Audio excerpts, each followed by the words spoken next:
Welcome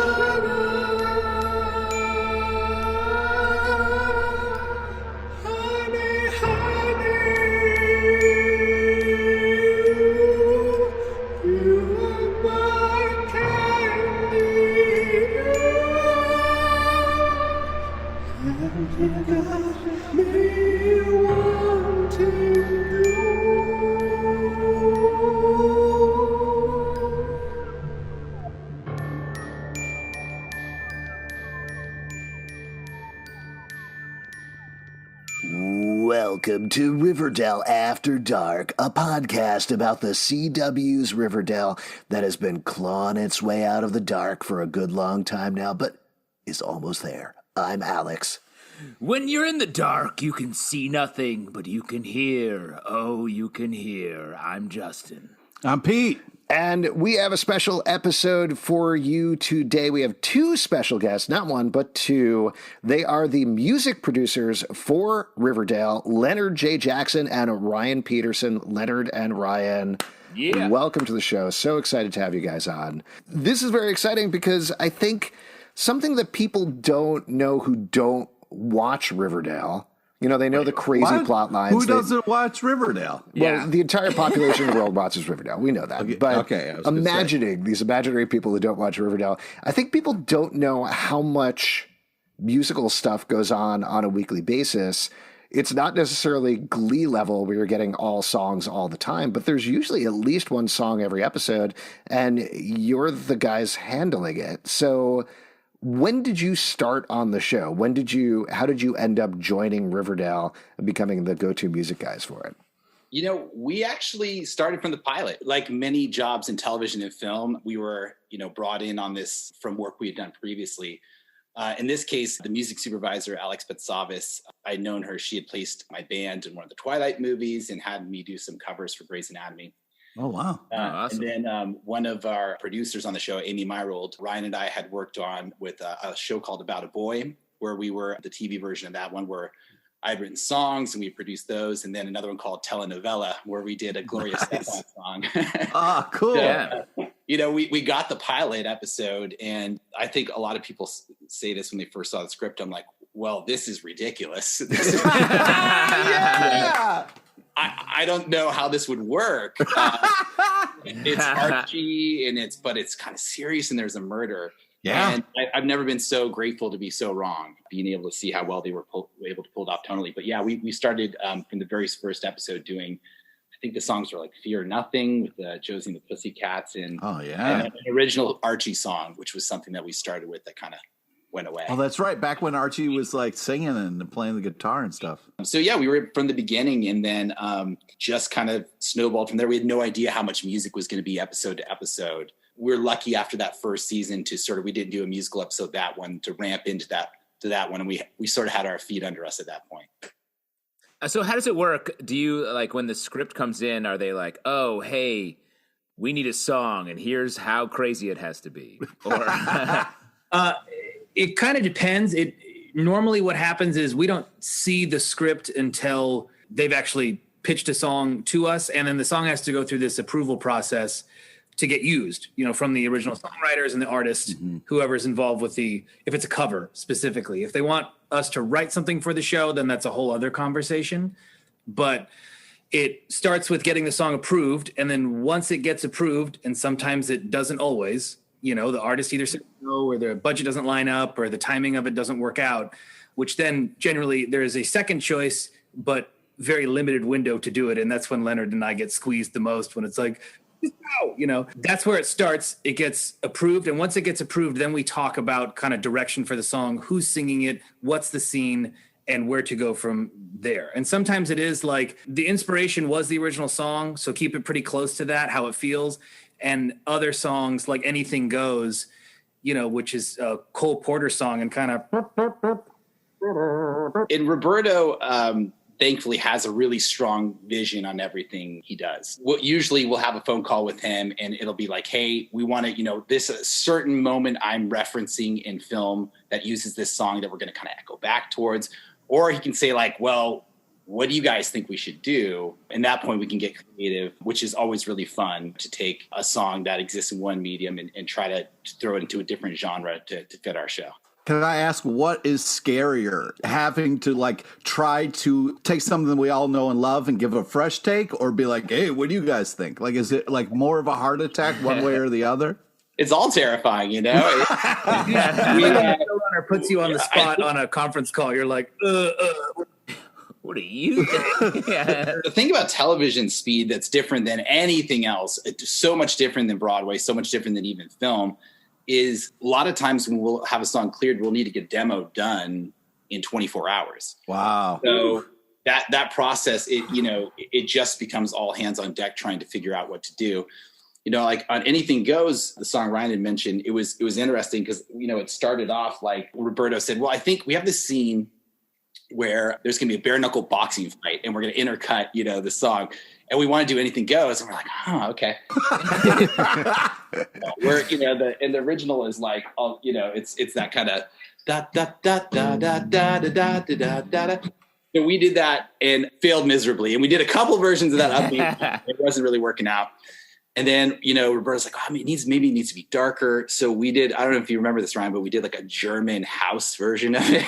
Yes. I vaguely remember going down that road and how quickly we were shut off from it. Yeah, it was as bad as you could imagine. And so we had like kind of a last minute Hail Mary call where we needed to, Ashley would have had to record that night or something like that in order for us to be able to film on time. And Roberto, we were just kind of talking through different ideas.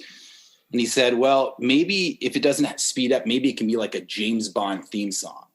And that was a light bulb for us because we're like, oh, okay, cool, And then we're like, well, I guess if we changed it from 4/4 to something like 3/4, like getting into that. Oh, yeah. Oh, man. That just took me back to the moment. And then, Ryan's a big James Bond fan, so he just had a blast orchestrating all those strings. And we had something done in, I don't know, like an hour or two. And then that little spark of inspiration moment ended up going in and being the final version. You were touching on this earlier, but I have to imagine doing this long form, doing this over 5 seasons now, getting to know the actors, getting to know what is possible in their vocal range has to help a little bit for that speed, right? Yeah, absolutely. When we're recording the cast, a lot of times, and we have such a tremendous cast vocally on this show. Yeah. Ryan and I have worked. Ryan worked on Glee in the first couple seasons, and I've been doing this now for 20 or 30 shows too. So oftentimes the cast you get will have nobody who sings, and you have to make that work. But for Riverdale, we got incredibly lucky because none of our cast was hired. I don't think any of them auditioned with singing. And then just in the main cast with, Lily and Cammie and Ashley and KJ having a lot of background on guitar, you had people who could really give you performances at an incredibly high level. So I think once that was established and figured out, then it became a more prominent thing of, oh, great, we want to really, do this a lot. But as far as knowing their range, it does matter and it doesn't, because sometimes you'll get a song and it's like, hey, this is a big belter song from Celine Dion or whoever. Wow. And you'll have to be like, okay, this person who's never sang Celine Dion before. Yeah. Figure it out in a hurry because we're taping it soon. Exactly. And sometimes, bless the cast, they'll come in and they'll just have heard the song for the first time that day. So hard. So I think it's a testament to them and how versatile they are and how much they give to it, that we can pull off some of these things that seem like miracles when they work. Are you able to, this is the other end of the process. I mean, we've kind of talked up through laying down the tracks with the actors themselves. Once they get on set, are you ever able to go on set and make some tweaks or rearrangements there, or like your job is done by that point? Right. Maybe tell them our situation as far as where we record and stuff. Yeah. I'm in Nashville. Leonard's in Los Angeles. All the vocals are recorded in Vancouver. Wow. So Leonard International. Yeah. Leonard Skypes in and produces the vocal sessions. And I mainly focus on the track end of things, but occasionally if there's like during the musical episodes, I'll jump in and produce some vocals as well, because there's just so much vocally happening. After we get the vocals recorded and laid into the track, I immediately send a version and it gets approved, I immediately send a version to set.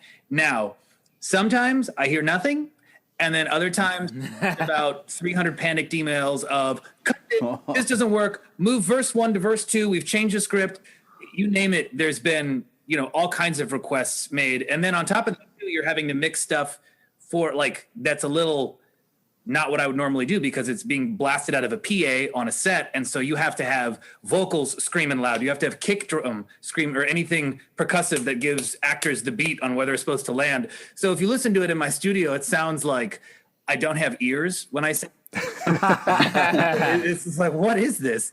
But it's when it all translates when they're filming to it. And then once I send stems to the mix stage at a much later date, it sounds much better. That's what you're hearing. Yeah, we never go typically on set, but we're sort of there virtually no matter what. It's funny. It sounds like you guys were better set up to work during the pandemic than a lot of other people involved in production. Yeah, and television's really changed that way. I mean, I live in an area called Toluca Lake in Los Angeles, which is right by Universal Studios, Warner Brothers, all those places. And it was really convenient because, they could be on the lot and then just jump over for vocals if it was an actor. But so many things now film in Vancouver, Atlanta, Katie Keene. We were in New York. And so I just love Katie Keene. But us too. Yeah. We had to find a way to, have kind of strategic partners. So in Vancouver, we have a wonderful studio called Warehouse. It's just second nature for us to communicate, and we'll be able to Skype in and do that stuff. But I just want to take a moment. The music on Katie Keene, all the stuff was so great. So thank you for that. I'm sad the show didn't last longer, but that was really magical. Yeah, Ryan and I have said often that it was just one of those things that was such a special season. We did 33 songs, and we got to do "Kiss of the Spider Woman." That whole was one of the most satisfying. Doing all that Latin jazz musical was one of the most satisfying to play, and incredibly difficult. But making those tracks, I remember looking at the score music and just being like, seriously? Okay. It makes me so stressed for your job. Oh my gosh. Well, and that show felt like it was just everyone's trying to make it. The energy of that must have been so really infused a lot of your work. Just so sweet. Yeah. We're on all our, I think it kind of comes from the top, but all of Roberto's shows, because he's such a great person to work for, it all kind of comes down from the top, and our casts on Sabrina and Katie Keene and Riverdale are all just tremendously wonderful people who are great to work with and up for trying things that are out of their comfort level a lot of times. But yeah, Katie Keene was a bummer. I think that was, we were doing 4 shows simultaneously right before the pandemic. And there will be more to come. But right before that, January, February 2020, by the end of it, Ryan and I looked like Dr. Frankenstein after the lightning bolt that hit the monster, and just we were wild-eyed and crazy at that point. So maybe it was good to do a little less, to chill out a little bit in the pandemic. Talking about the musical episodes, that's got to be that's the Super Bowl for you guys each season. How does that process work? When do you know? When do you start work? And how does it go? Yeah, the musicals are just an entirely different beast. And the first musical was really special to us because we hadn't done something like that. That wasn't what we had done before in TV. So the fact that Roberto trusted us to get this going and done, I mean, creating 30 minutes of music in 2 weeks is a Herculean task. So on Carrie, we had to take something that was a bomb in the 80s. In fact, the book on Broadway bombs is called Not Since Carrie. I don't know if you guys know that. It's a famous book on Broadway bombs. And I think Roberto thought that was, because he had written the Carrie movie and he liked the original musical, he thought that was sort of a fun tongue-in-cheek thing to do.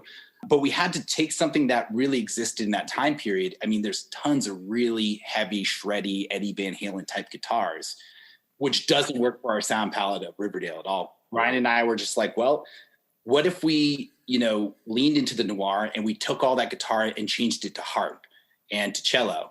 And so we started that. And that first song is still really special to us, kind of bringing you into the musical world of that. But I think everyone was, when we first were doing the musical, was very anxious whether or not it would work. I feel like there was a lot of a lot of people with one foot out of the vocal booth, like, oh God, please don't let this be. See you later. But, what are we doing? When it turned out as well as it did, after that, I think it was a collective breath. And since then, the musical episodes have just been, a blast. Everyone gets so. Well, but I have to imagine also that each one brings their own challenge. I mean, if you're dealing with Carrie, that's one thing, but then moving into the most recent one, Hedwig, that's a huge amount of music. That's almost the opposite of Carrie. That is a beloved off-Broadway show. Were you concerned about tackling that at all? Leonard and I came up playing in bands together. So when it was like Hedwig, it was like, we can do this all day. Like drums, bass, guitars, lead vocal, like all day. Carrie was actually scarier in some ways because that was kind of uncharted territory for us. You know what I mean? Where it was like, wow, okay. And then on top of it, taking, like Leonard said, a lot of those elements and putting it more in the Riverdale universe, it was like doubly hard kind of trying to put that puzzle together. So like you said, they each have their own challenges. I think with Hedwig, actually, the challenge was it was the timing. We had a lot less time than Carrie to do that. And so it was like, I cut drums for, was it 14 songs in one day?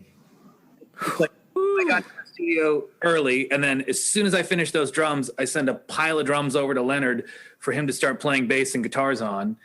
And then it's just off to the races, and it's crazy. That was our Briar Patch, though, because, songs like Exquisite Corpse were pretty much what our band used to sound like. Yeah. So for us, that was no problem. But one kind of secret weapon we had on Hedwig was Stephen Trask, the composer of Hedwig, was a big Riverdale fan. Oh, wow. And that's awesome. And gave us a blessing. He actually came to the show. And, our second musical when we did Heathers, we had a couple other musicals that we wanted to do that didn't approve. So having somebody like, Steven with a musical like Hedwig coming and saying, I love the show. I love what you've done in the music. Would you consider doing my musical? And then finding a way to make it work was really beneficial. And he was a great, mentor for us as we were working through things. And, it's tough. A lot of the Broadway records, I think you could attest to this too, Ryan, they're incredibly rehearsed. They look great on stage. And then when they make the cast album, they go in there for 30 minutes and just play all the songs live once. And you're like, it's a totally different vibe than what we do in Riverdale, which is more of like a pop thing where we go and we layer things. We might add extra strings. But Hedwig, that album was, just tremendously produced from the beginning. So our goal wasn't to make it sound better. We could make it a little louder. That was our goal. Did you feel a lot of pressure on Origin of Love writing a song for the future main couple of Riverdale, Betty and Archie, obviously? How dare you? How dare you? Wow, we're getting into some real conflicts here. That one was cool too. Cole was a big Hedwig fan. So Origin of Love was right in his wheelhouse. It's something he said he had done at karaoke as well. But really, when you're working with a song that's so dynamic and it's like 5.5 minutes long, it's tough to make sure you get all the parts right. And learning, a lot of these songs, we have to learn them quickly that day and figure out how to play them competently enough. So that's where it gets to be a little hairy for sure. I think, just to interpret, because I was going to ask this if you didn't ask it, Justin, about... Come on, talk to me. Yes. Is... outside of the show with the fans, shipping plays a huge part of stuff. They're like super into the relationships. Not us, of course. We're very cool about it, as you can tell from this exchange. Neutral. But does that impact your process at all? Like with something like Origin of Love, the Shoney duets in Heathers, is that something that enters into the equation of like, ooh, this is going to mean a lot for the show? Yeah. Absolutely. And it's not just the relationships. A lot of times the main thing when I get in with the cast is we'll talk about what the character's doing in that moment, because that affects the way you're going to be performing something, the way you're going to be singing something. As far as the relationships and stuff go, the way you play a song, a duet back and forth, it's incredibly important. On Carrie, for example, the songs we did with Machen, Machen's a person who has never been in a vocal studio before ever, but is such a tremendous actress that, the idea was like, let's really communicate the song. And I think she was able to do that really successfully. Yeah. So that's a big thing we always discuss is, how to make something, work for the scene first and foremost, and then work as a song sort of secondary. I was gonna say, I think something that's like technically correct, it's kind of boring. You know what I mean? Like getting a solid emotional performance does the work for us. You know what I mean? In a lot of ways, where then that can help lead the song to its greatest place where it lands. Well, I think that really ties into my absolute favorite number, the one that I've listened to probably more than any other, is Maybe This Time, Camila Mendes singing it. And part of that, I think, is the editing of the scene where she's singing it in La Bonne Nuit while Archie is dying from a bear wound. And they have that last shot of her hitting that note, that final note, as he dies at the end of the episode. What was it like putting that one together? Was that something that felt particularly impactful? Or did a lot of research on bear attacks to make sure you had the emotional undertone. I'll be honest, I don't think we knew anything about the bear attack. In that situation, Ryan, I don't know if you remember this, but we wanted to take the cabaret version and make it more contemporary. So you worked on building that cool electro pop track. Do you remember that at all? Vaguely. That was one of those ones I remember. It was like, light your hair on fire. This has to be done by tonight. Like, it was very, because the call with Roberto kept getting pushed back. I remember like direction, like, what are we doing? What are we doing? And then it was just like, ready, fire, aim. Like let's just go. Yeah. And I think he said a torch song on that one. We sort of leaned on that with just a little more of a contemporary production. But it would have been good if, I'm glad we didn't know about the bear attack, because God knows what we would have added. Just like a bunch of growling in the background. Something like that. I'm just spitballing. Yeah. Yeah. You never know. In those high pressure moments, like what do you do to sort of trigger the inspiration? If it's, you're like, we need this now. I just finished dinner. What are we doing? The biggest thing jumping right into it is there are no wrong answers right at the beginning. Just go, because it's a lot easier to edit something than it is to keep stopping yourself and trying to start over from scratch. Also, I think a testament to now how the language Leonard and I speak and how quickly we can go. He's like, I'm thinking of this guitar thing, and he'll just send me a voice note or a voice memo, like, what if we do this vibe? And I'm like, great. And then we just start going. And even if all that does is after 15 minutes, we both go, nope. Like it at least gets us started. But the high pressure moments is basically just to always just start, get notes in the computer playing back out at you so you can start kind of figuring out what to do. Yeah, selfishly, I wish that for our own personal projects, we had these deadlines, because there's nothing more inspiring than, holy shit, that's the best inspiration you can have to get something done quickly. If it's your own thing, I mean, you can lament and take time, but it's great to have those deadlines for sure. Now, you were mentioning before we got on that one of the more difficult numbers to tackle was daddy lessons. Why was that in particular? Yeah, we're really conscious too of, as is the cast, sometimes we'll get these really big iconic artists like Beyonce. Okay, do a Beyonce song she released 2 years ago. Go. And like, oh my God, what a bar. So yeah, like on Daddy Lessons, we were told to kind of keep the same intent and feel, but we wanted to make it a little bit more raucous. So we decided to do kind of a spaghetti Western vibe to that. And Ryan, you got to do put your amazing whistle on. I did get to do my own whistle track on that. Yeah. My magnum opus moment. And that was fun too, just because it was like getting started on that is daunting, like Leonard was saying. And you're like, okay, how do we take something that's so ingrained in like, pop culture and importance, and everyone knows the song, and make it and not ruin it. And, and you just kind of start. So it was like spaghetti Western. Okay. Baritone guitar. All right. What if we do whistle stuff like that? Hey, and then kind of see what comes out. Yeah. There are actually versions of these songs, because myself and my wife Laura, who helps with a lot of the vocal orchestrations, we'll have songs sometimes where we'll have to do, it'll be a song that is a solo vocal, like in Wicked Little Town. That's a solo vocal that we had to have 15 cast members on. Wow. So when you're all of a sudden orchestrating one voice for 15, we had to do a lot of guide vocals. So when the cast came in, they kind of knew what part in the harmony to sing. So there's versions of these songs out there with Ryan, Laura, and I singing that sound insane. Like 30 of us singing these songs. Oh, wow. So one of the big things that happened this season was the time jump. The show went 7 years forward. Did that affect at all how you tackled the musical numbers for the actors, since they were technically playing more mature characters? Or were you still just writing stuff for KJ Apa, Vanessa Morgan, etc.? The one original song that we've contributed to Riverdale was Carry the Torch, which was a song that we had written actually for for mine and Laura's band. And it was just a demo we had. Roberto came up with the idea that Archie would write this song. And we usually what they would do is go out to, publishing companies to get a lot of options of songs, which is what we'd done before. And then I just said, well, I think this one kind of fits. Check it out. And Roberto liked it.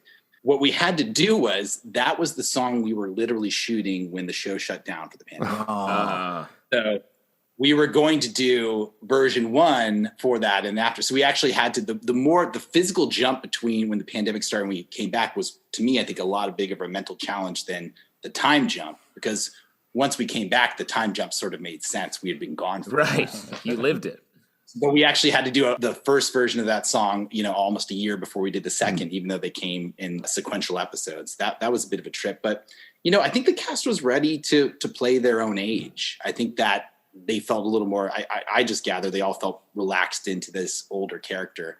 I think that helps, down the line from doing songs and performing in general. Now, I know you can't talk about this, and I'm not plugging for spoilers or anything, but coming up in these final 9 episodes, you have not one but 2 musical episodes that are happening. You got episode 15, Return of the Pussycats. Episode 18 is the actual musical episode. Are you guys still alive? It was tough. What do you say? From March to June, we worked on average 14 to 18-hour days. And what compounded it, and rightfully so, but was all the COVID protocol stuff and having to wait for actors to quarantine for 10 days, and then they can only record so much. And then we had to go and on another day get the rest of the song. Well, are they still in Vancouver? No, they're somewhere else now. It just sounds different now. They're in a different soundscape. Yeah. Well, and we were able to tackle that part, no problem. It was more of just, finding the time. And that part became incredibly difficult because you'd be working on these songs for 6 weeks that would normally you'd get done in 2 days. Without giving anything away about the stuff that's coming up, I wouldn't say necessarily we have 2 musical episodes, but one musical episode for sure and one very music heavy one. I would say, Ryan, I don't know if you agree, this is, I think, the best the cast has ever sounded. I think this is the best. 100%. I think they all got it and went above and beyond. I mean, maybe you could talk, maybe I'm pushing too much, but we know the Pussycats are coming back for the Return of the Pussycats episode. Was it fun to write for them again? So, yeah, the Pussycats, we didn't write anything for them, but, Ashley Murray, we have just such a special relationship with. We did a ton of songs with her earlier on. Then we worked with her on Katie Keene. Yeah. She's just a wonderful person. And, she had never, before Riverdale, she'd never even been in a recording studio. This was her first real singing thing. And once she got her feet under her, the stuff she brings, the different harmonies she hears and the melodies are incredible. So getting a chance to work with her again is always it's a joy for us. So, and then being able to bring back Asha and Haley, who we adored from season 1, and getting to work with them now 3 years down the road was a really special experience, and one I think the fans will like as well too. You were saying you've done 100 songs for Riverdale. Might be more, yeah. After these next 2 episodes, we might be in the 110 range, which is, it feels, 10 songs is an album. So it feels like we've done, 10 albums in 4+ years. Very normal. A lot of bands do that. Do you have any what favorites that we haven't talked about? Any other songs you want to highlight as that's the one for me that really resonates? There's so many of them, right? I'll mention a few, Ryan, but you tell me a few of the ones. But 17 was one that was both that version and the reprise were both really special. The version with Cole and Lily singing the chorus, that one, when that locked in and they're both belting, it was one of those moments you have where you kind of get goosebumps in the studio and oh my God, this is really going to work. Wow. We're so blessed to get to work on this show, but to also, work on any show, but to have moments of some, show that you particularly love watching that, is going to really resonate with the fans is really special. And then when we did the reprise version, we got really artsy, and we had everyone record in this huge live room to, mimic what we were doing with the space that they were going to be shooting in. And that was wild. Poor Ryan had to, edit between all those vocals to make them sound, exactly right. But that came out great as well too. So those are two for me that really mean a lot. What about you, Ryan? Well, like we already talked about, the Hedwig the Hedwig musical in general was just super fun because it just felt like the governor got taken off, and I was like, cool, this is my wheelhouse. Like, this is what I get to do. A couple of songs that came out great. One that was super minimal but came across amazing was Mad World. And it was just a piano and like a bossa nova 808, kind of like corny drum beat, but like when you put it together and saw this, it was like, this is really vibey, you know? that was the first time I had ever heard Lily sing, and I remember texting you, holy shit, dude. Like, she can really, really, really sing. I was like, okay, and then I got the vocal and it was like, oh. I think that was probably the quickest track we ever finished, because they said, oh, it's just like a karaoke scene. So we're like, cool.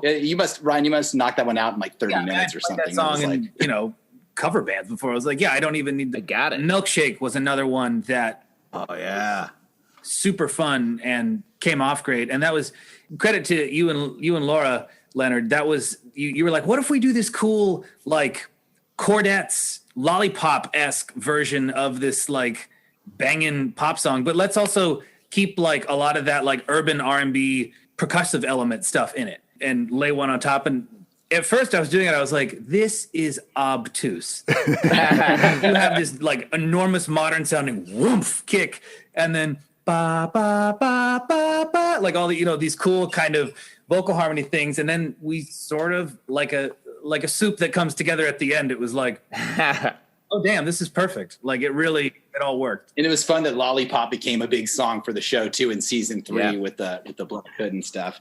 I think Lifeboat is one that was worth mentioning. That one was one of my favorite performances. I haven't spoken a lot about Cammie, but she's just another world-class singer. That song was really special because she had done it before. She did one pass of it, which was really pretty. And we were like, Roberto thought maybe we can just ratchet the emotion more. And so she came through and sang that in one take. And it was like, okay, cool. Just print it, send it out. That was really special. And we also loved doing the upbeat, like Cherry Bomb stuff. With Matt the Cherry Bomb was so much fun. That was one of the few songs that we recorded in LA. She came over to my studio over here. She's so great at singing that rock stuff. We just had a blast doing that one. So we feel really fortunate that we get good creative, we get to do fun things, and we get to work with a cast that we just adore. That's awesome. If people want to check out your stuff, all of it's on Spotify, right? But is there anything else you want to plug or push people towards? The Riverdale cast stuff on Spotify and Apple Music. Sometimes the mixes that make television are a bit different than what we put out on Spotify and Apple Music, because oftentimes the network wants the vocal really loud. And sometimes the vocal to us is like, whoa, it's really up there and naked. We're really proud of the final mixes. We're doing other creative projects, working on other different shows and working on an original music ourselves, but that's all preliminary. But, you know, we'll come back when we have more to plug, I guess. That sounds awesome. Guys, thank you so much for coming on. Love the music. Excited to see whatever happens over the course of the rest of the season. And for those of you listening out there, if you'd like to support us, patreon.com/Comic Book Club. Also, we do a live show every Tuesday night at 7 p.m. to Crowdcast and YouTube. Come hang out. We would love to chat with you about Riverdale. iTunes, Android, Spotify, Stitcher, or the app of your choice to subscribe, listen, and follow the show at Riverdale Dark on Twitter, at Riverdale After on Instagram, Riverdale After Dark on Facebook, comicbookclublive.com for this podcast and many more. Until next time, we'll see you after dark. You got me